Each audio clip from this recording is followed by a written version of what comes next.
Pernah nggak sih kalian punya ide teknis yang brilian banget? Mungkin sebuah model yang kayaknya bisa mengubah segalanya, tapi ide cemerlang aja tuh nggak cukup buat dapat lampu hijau. Kalian harus bisa mengubah kehebatan teknis itu jadi argumen bisnis yang nggak bisa ditolak.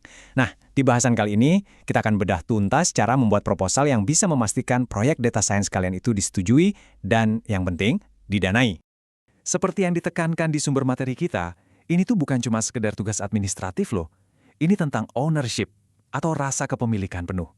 Ketika kalian bisa menjelaskan kenapanya di balik pekerjaan kalian pakai bahasa bisnis, kalian itu berubah dari sekedar seorang teknisi menjadi seorang pemimpin strategis. Dan inilah, jujur aja, keahlian yang membedakan data scientist yang baik dari yang benar-benar hebat. Nah, ini dia pertanyaan intinya kan. Kalian tahu model kalian akurat, data kalian bersih. Tapi, gimana caranya meyakinkan para pengambil keputusan kalau proyek kalian itu bakal menghasilkan keuntungan yang nyata? Itulah jembatan yang mau kita bangun hari ini, dari keunggulan teknis ke nilai bisnis yang bisa diukur. Oke, ini dia peta jalan kita. Kita mulai dari dilema yang sering kita hadapi, lalu lanjut ke 4 prinsip inti. Setelah itu, kita akan terapkan semuanya dalam 2 studi kasus yang sangat relevan, retensi pelanggan dan penipuan. Dan terakhir, tentu saja, kita akan bekali kalian supaya bisa membuat proposal kalian sendiri. Oke, sekarang kita masuk ke dagingnya. Anggap 4 prinsip ini bukan sekedar aturan kaku, tapi sebuah toolkit untuk berpikir. Ini adalah fondasi yang bakal menopang setiap proposal bisnis yang kalian buat. Gak peduli serumit apapun proyeknya nanti. Keempat prinsip ini tuh paling bagus kalau dijalankan secara berurutan. Pertama, bingkai dulu keputusannya dengan jelas. Kedua, timbang biaya dan manfaatnya. Ketiga, dan ini kuncinya, fokus hanya pada perubahan yang inkremental. Artinya, dampak yang terjadi hanya karena keputusan ini diambil. Dan keempat, coba sederhanakan masalahnya dengan menggunakan unit economics, yaitu dengan melihat dampaknya pada satu unit aja, misalnya satu pelanggan atau satu transaksi. Yuk, kita dalami sedikit soal inkrementalitas, soalnya disinilah banyak proposal jadi lemah. Coba pikirkan gaji kalian. Apakah itu biaya proyek? Jawabannya, bukan. Kenapa? Karena perusahaan bakal tetap bayar kalian mau kalian kerjain proyek A atau B. Biaya inkremental itu adalah biaya tambahan yang muncul hanya karena proyek ini dijalankan. Mengabaikan konsep ini itu kesalahan yang kelihatannya sepele tapi fatal banget. Oke, teorinya cukup. Sekarang kita lihat gimana ini semua bekerja dalam praktek. Studi kasus pertama kita ini masalah klasik banget. Gimana caranya mencegah pelanggan pergi atau yang kita kenal dengan istilah churn. Skenarionya begini. Tim marketing mau kasih insentif buat mempertahankan pelanggan yang terdeteksi berisiko churn.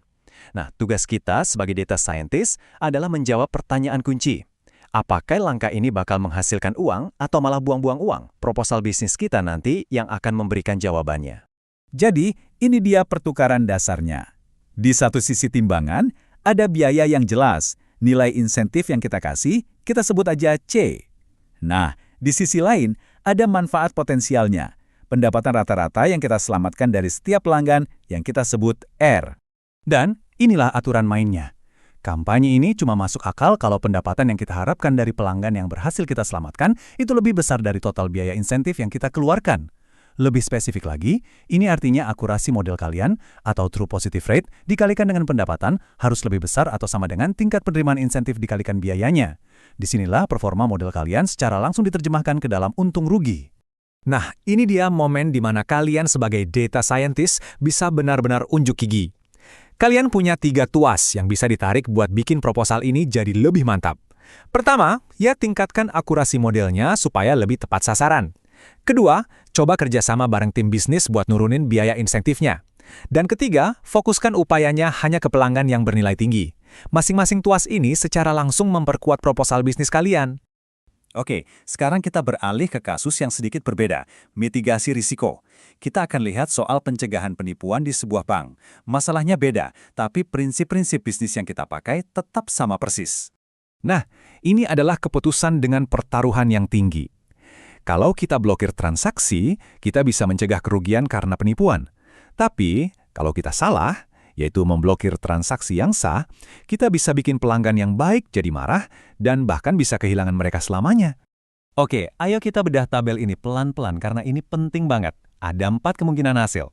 Kalau kita terima transaksi yang ternyata penipuan, kita dapat pendapatan kecil dari biaya transaksi, T, tapi nombok biaya penipuan yang besar, CF. Sebaliknya, kalau kita blokir transaksi yang ternyata sah, kita nggak cuma kehilangan pendapatan, T, tapi juga menanggung biaya pelanggan yang kecewa, CC, yang bisa berarti kehilangan pelanggan itu selamanya. Dua skenario lainnya lebih gampang dipahami. Intinya, setiap keputusan punya konsekuensi finansial yang jelas.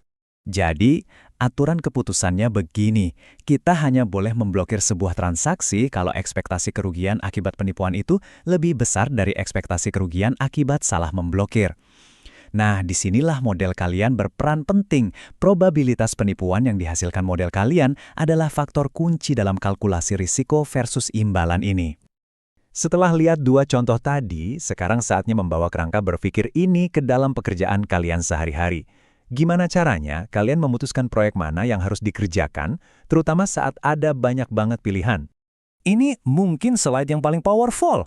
Saat dihadapkan pada pilihan antara proyek A dan proyek B, kerangka kerja ini memberi kalian skala universal untuk membandingkannya, yaitu uang. Proyek mana yang memberikan nilai bersih inkremental, pendapatan dikurangi biaya yang lebih besar?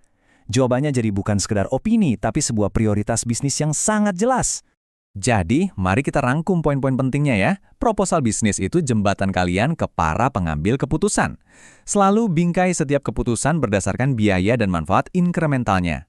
Dan kalau lagi bingung, sederhanakan masalahnya pakai unit economics. Fokus aja pada dampak ke satu pelanggan atau satu transaksi. Cara ini menunjukkan rasa kepemilikan dan pemahaman bisnis yang mendalam. Pada akhirnya, semua data yang kalian proses dan semua model yang kalian bangun itu punya potensi nilai bisnis yang luar biasa besar. Pertanyaannya sekarang ada di tangan kalian. Dengan toolkit yang sudah kita bahas ini, proposal bisnis hebat apa yang akan kalian bangun pertama kali untuk membuka semua potensi itu?